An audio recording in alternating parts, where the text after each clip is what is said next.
기도하시겠습니다.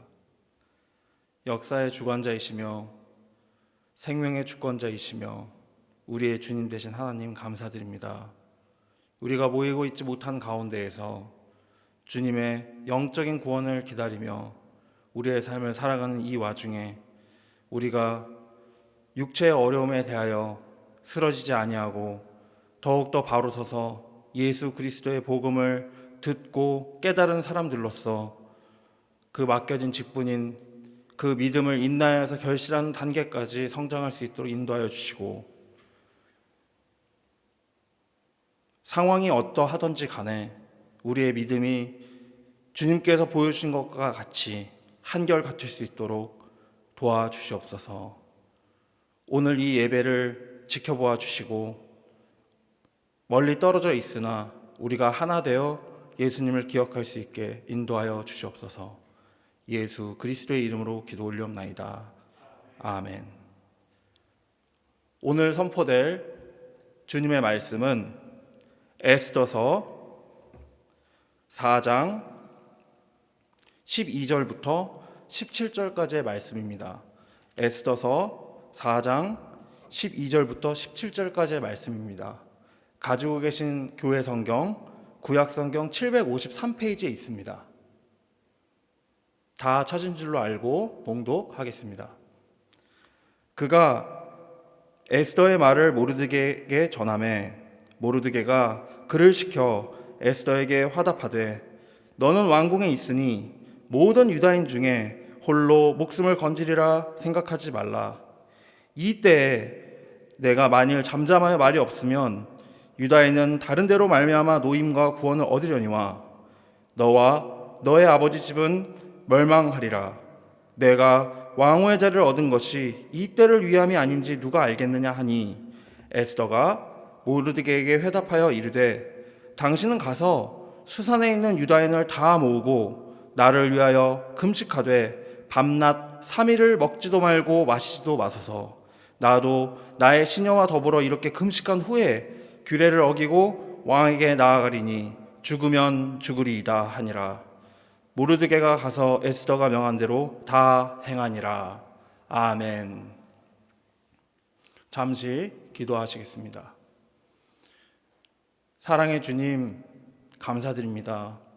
오늘 이 본문 안에 숨어있는 예수 그리스도를 발견하게 해주시고 주님의 사랑하심과 보호하심이 어떠한 것인지 우리가 깨달아 우리 삶 속에서 주님과 소통하는, 주님과 함께 걸어가는 참 주님의 이스라엘인, 유대인 또는 새 영적 이스라엘로서 거듭날 수 있도록 인도하여 주시옵소서. 예수 그리스도의 이름으로 기도 올리옵나이다. 아멘. 오늘의 본문은 에스더서의 일부분입니다. 개역교회에서는 에스더에 관한 많은 주석이 없는 편입니다. 왜 그럴까요? 에스더서는 성경 전체에서 특이한 성경 중에 하나입니다. 왜? 구약에 있어서 가장 많이 나오는 히브리어 단어는 하나님이란 단어입니다. 그런데 에스더서에는 하나님이란 단어가 단 한 글자도 나오지 않는 특이한 성경입니다. 또 신기한 것이 에스더서에서는요, 예수 그리스도에 대한 언약이나 예언의 내용이 직접적으로 드러나지 않는다는 문제 때문에 우리 현재 개역교회나 카톨릭 교회에서도 이것을 상징이나 비유적인 방법을 풀지 않고서는 이해할 수 없는 성경이라 생각해 왔습니다. 맞습니다. 초대 교부였던 어거스틴은 굉장히 중요한 사람이죠. 우리가 보통 신자라고 할 경우에 한 번쯤은 고백록이라는 어거스틴의 그 신앙에 관련된 그런 일기장을 읽어보게 됩니다. 그 어거스틴도 이 에스더서에 관한 주석에 있어서 이 에스더서의 결론적인 이 상징이 뭐냐, 지금 신약교회에서의 이 에스더서는 어떻게 읽어야 되는 것이냐에 놓고서 고민을 했었습니다. 그의 결론은 지금의 거의 모든 개역교회뿐만 아니라 카톨릭에서도 말하고 있는 가장 중요한 지점을 이야기하는데, 그것은 무엇이냐, 에스더서에서 말하는 하나님과 이스라엘의 관계가 예수 그리스도와 교회와의 관계라는 것입니다. 그럼 그런 입장에서 오늘의 본문을 생각해 보도록 하겠습니다. 먼저 에스더서는 굉장히 짧은 이야기책에 속한다는 것을 아실 수 있을 것입니다. 시간이 되지 않더라도 이번 주에는 에스더서를 처음부터 끝까지 읽어보시기 바랍니다. 왜 우리가 성경을 읽을 때 어렵냐? 어렸을 때부터 우리가 교육해온 환경을 생각해 볼 때 한 번 읽어서 이해할 수 있는 글 또는 텍스트는 존재하지 않습니다. 그런데 왜 우리는 성경을 볼 때 한 번 읽고서 그걸 이해할 수 있다고 착각하는 것일까요? 우리 안에 성령이 계십니다. 우린 예수님을 믿습니다. 그런데 우리가 읽은 이 문서가 주님이 주신 말씀이지만 어째서 우리는 이것을 한 번만 읽고서도 바로 이해할 수 있다고 착각하는 것일까요? 그것이 굉장히 위험한 것입니다. 어쩌면 그것이 사탄이 우리를 그렇게 생각하도록 유혹하고 있는지도 모릅니다. 성경은 굉장히 쉽고요, 굉장히 어려운 책입니다. 이것이 무슨 말인지는 성경을 더 많이 읽어본 사람은 이해할 수 있을 것입니다. 그러므로 저는 제안하기를 이번 주에는 에스더서를 꼭 처음부터 끝까지 읽어보시기를 권하는 바입니다. 다시 본문으로 돌아와서 압축하여서 에스더서의 이야기를 얘기하자면 이렇습니다. 주님의 율법을 어기고 주 뜻대로 살지 못한 유대 백성들이 먼저 북이스라엘이 멸망하고 주님의 뜻에 따라 남유다도 그 마지막 왕인 시드기야 왕이 두 눈이 뽑혀서 쇠사슬에 끌려 질질 끌려가는 경험을 한 뒤 그 70년의 기간 동안 바빌론에서 살게 됩니다. 그 70년의 기간 동안에 학자들마다 차이는 있지만 중간이든 아니면 거의 끝부분에 일어난 사건이 바로 이 에스더서의 사건입니다. 사건의 전말은 이렇습니다. 유다인이었던 모르드게라는 사람이 있습니다. 그 사람도 왕궁에서 일하는 사람이었고요. 그리고 그때 당시에 바빌론의 왕이 나라를 치리하기 위해서 하만이라는 제상을 세웁니다. 그런데 그 하만이라는 사람이 아각 사람의 자손, 곧 하나님께서 영영토록 싸우겠다고 한 아말렉의 자손이었고 자기에게 무릎을 꿇지 않는다고 하여서 유다인 전체에 대한 살해 명령을 왕의 도장으로 승인하게 됩니다. 이것을 막게 되고 이것에 대한 어떤 첩보 활동을 하는 이야기가 바로 에스더서의 전말입니다. 오늘의 성경 본문은요, 그래서 모르드게가 그 사실을 알고서 에스더에게 급하게 전령을 보내서 이것을 막아달라. 왜? 에스더, 너는 왕의 부인이 아니냐? 너는 왕후가 되었고 왕의 부인이 왕의 마음을 돌릴 수 있지 아니하겠느냐? 이 얘기를 하고 있는 부분입니다.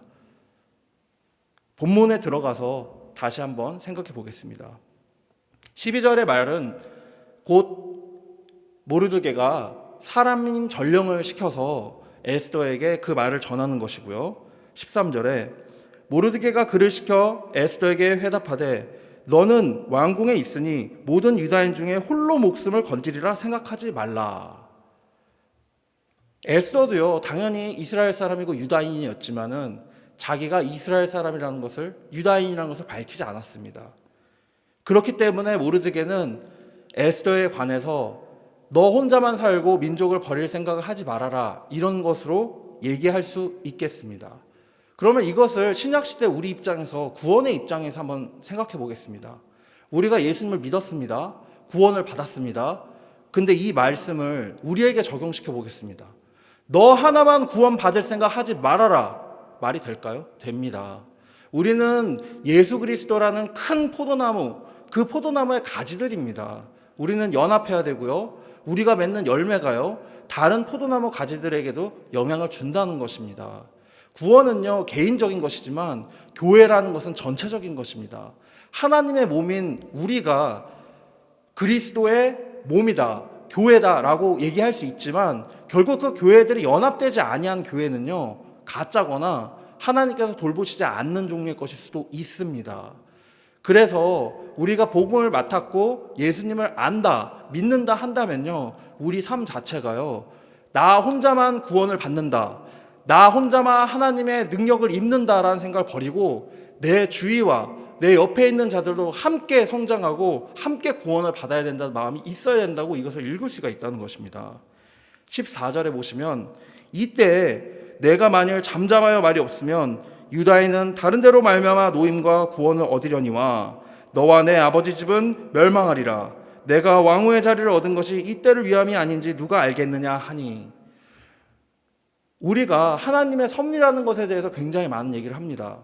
그 하나님의 섭리라는 것을요, 잘못 적용하면 이렇게 됩니다.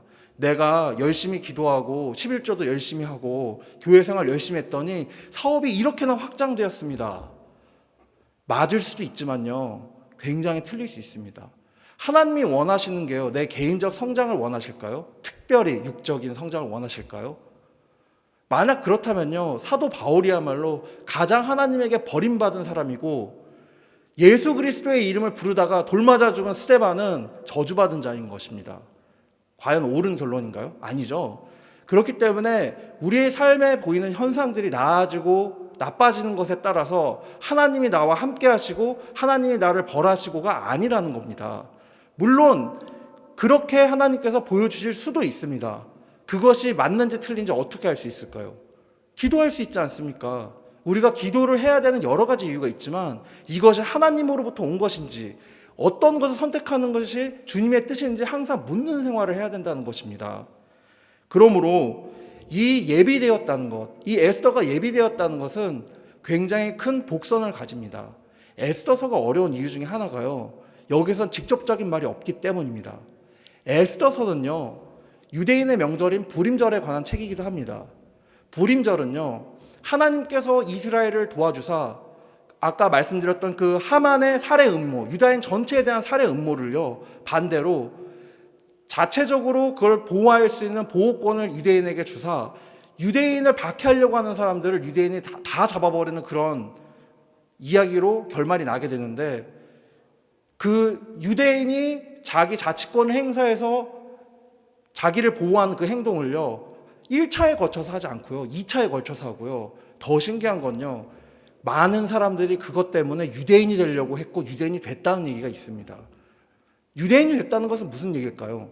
아브라함과 이삭과 야곱의 하나님이요, 곧 동일하신 육체로 오신 예수 그리스도를 믿는 사람들이 이때 당시에 늘어났다는 것입니다. 이것은 엄청난 이야기입니다. 부림절은요, 지금의 유대인이 지키고 있는 부림절과 다르게 우리 개혁교회가 생각해야 되는 부림절은요, 오순절에 가깝다고 생각해야 됩니다.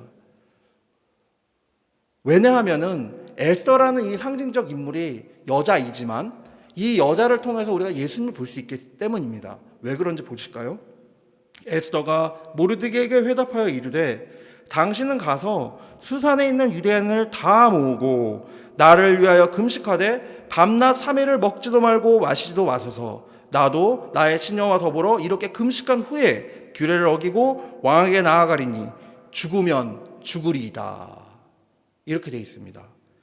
뭔가 신기하지 않습니까? 3일이란 기간도요, 굉장히 성경적으로 예수님하고 관련이 되고요. 그리고 금식이라는 개념도 있습니다.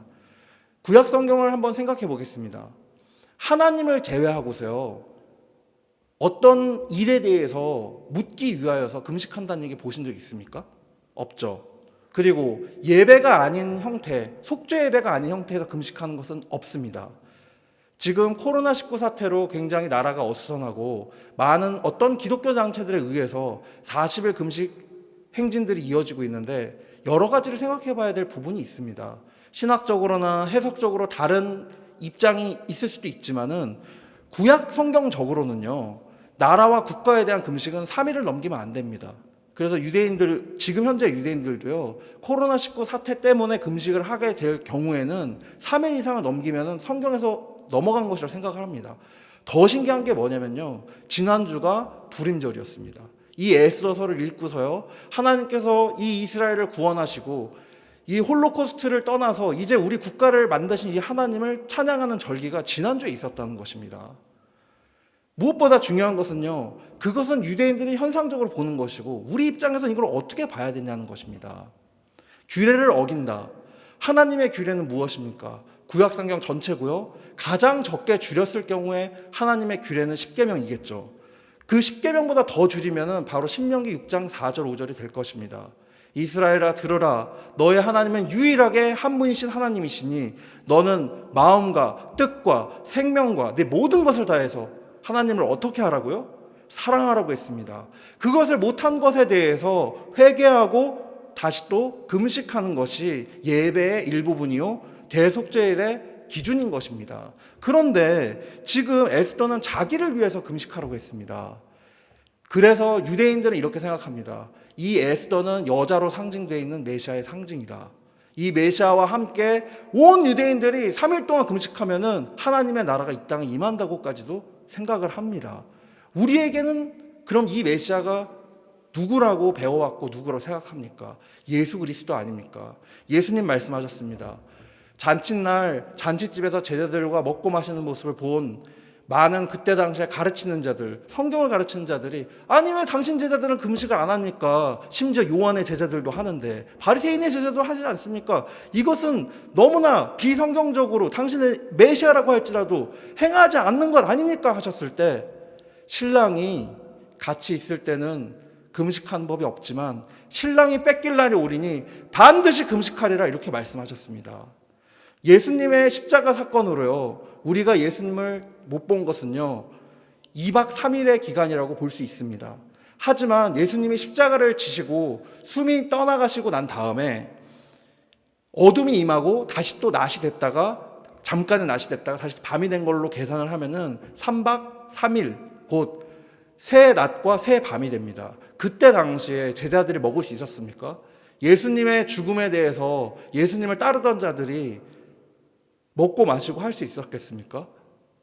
절대적으로 아니죠. 그 상징적인 의미를 이렇게 에스더서에서는 상징적으로 숨겨서 보여준다는 것입니다. 놀라운 사실은 이것입니다. 에스더라는 이름 자체가요, 에스타르라는 이 히브리어 자체가 앞으로 숨길 거다라는 뜻도 있다는 것입니다. 물론 히브리어로 하다사라고 분명히 앞절에 나오고, 하다사는 꽃 이름입니다. 꽃 이름일 뿐만 아니라 새롭다는 의미도 있습니다. 하지만 에스더라는 이름을 다시 또 분석을 하면요, 앞으로 숨긴다는 의미, 포얼쉐도잉, 복선이라는 이름을 가진 여인이었던 것입니다. 그러므로 이 여인은 왕의 규례를 어기고서 백성들이 다 하나님께 회개를 하고 자기 이름으로, 에스더의 이름으로 회개를 하고 왕께 나아가서 죽게 되면 내가 먼저 죽겠다고 한 것입니다. 이것은 선지자적인 행위였던 것이라고 볼 수 있습니다. 그래서 모르드게가 가서 에스더가 명령한 대로 다 행했다고 했습니다. 모든 사람에게 알렸습니다. 오늘 우리는 생각해야 될 되게 중요한 것이 있습니다. 세상은 변합니다. 세상은요, 전쟁에 휩싸일 수도 있습니다. 실제로 우리가 2차 대전을 겪은 지 지금 100년도 안 됐습니다. 또한 세상은요, 역병으로 많이 죽을 수도 있습니다. 1500년대에 흑사병이 유럽을 강타했을 때 유럽 인구의 4분의 1이 병으로 죽었습니다. 우리가 사는 삶은요, 정말 한 치 앞도 내다볼 수가 없습니다. 지금의 코로나19 사태도요, 정말로 3개월 전까지만 해도 이것이 이렇게 될지 아무도 예상하지 못했던 것입니다. 누군 예상했다고는 하지만 그렇다면 그 예상한 자들은 얼마나 대비를 했을까요? 아니겠죠. 그러므로 이렇게 나약하고 이렇게 미래가 불확실한 사람들은 확실한 것을 찾기 위해서 미래를 보는 자들 또는 미래에 관한 연구를 많이 합니다. 그러나 무엇이 진실인 줄 아십니까? 우리는 모두 육체적인 삶은 언젠가 끝난다는 것입니다. 이 죽음이라는 병을 넘어갈 수 있는 것은 오직 영적인 치료제밖에 없다는 것입니다. 그것이 바로 예수 그리스도에 대한 신앙이고 믿음이라는 것을 우리는 안다는 것입니다. 그러므로 에스더서를 읽게 되더라도 이 안에서 예수님을 어떻게 하나님께서는 설명하고 계신가, 예수님 시대의 이 일은 어떤 비유로서, 어떤 상징으로서, 그리고 어떤 형태로서, 어떤 역사적 사실을 들어서 그것이 어떻게 설명이 되었는가를 생각하면서 읽으신다면, 기도를 하고 읽으신다면 성령님께서, 영이신 하나님께서 직접 여러분들에게 성경을 여사 성경 안에서 주님의 놀라운 것들을 보게 하실 줄로 믿습니다. 성경을 읽으셔야 되고요, 예수님을 사랑하셔야 됩니다. 우리에게 맡겨진 것은요, 단순히 예수님을 믿는다는 게 아니고요, 그 믿는다는 걸 어떻게 알아? 너는 마음을 다하고 뜻을 다하고 내 생명을 다해서 이 에스더와 같이 예수님께서 보여주신 그 열정과 같이 자기 십자가를 지고 끝까지 주님의 길을 가는 것입니다. 그것이 바로 좁은 길인 것입니다. 이를 위하여서 이번 주에도 열심히 주님의 뜻을 생각하고 기도하고 살아가시고 열매 맺는 여러분 되시기 바랍니다. 기도하겠습니다. 사랑해 주님 감사드립니다. 성경 어느 곳에서도 발견할 수 있는 예수님을 깨닫게 해주셔서 감사드립니다. 우리가 우리 삶 가운데서 이 소중한 복음을 놓치지 아니하고 진정 두렵고 위험한 이 죽음이라는 병에서 놓아진 것을 감사하며 찬양으로 남은 삶을 주님께 바칠 수 있게 인도하여 주시옵소서. 기도가 끊어지지 않게 해주시고 항상 기뻐하게 하시고 주님의 뜻으로 말미암아 두려움이 없는 참 주님의 군사, 주님의 제자들에게 인도하여 주시옵소서. 예수 그리스도의 이름으로 기도 올리옵나이다. 아멘.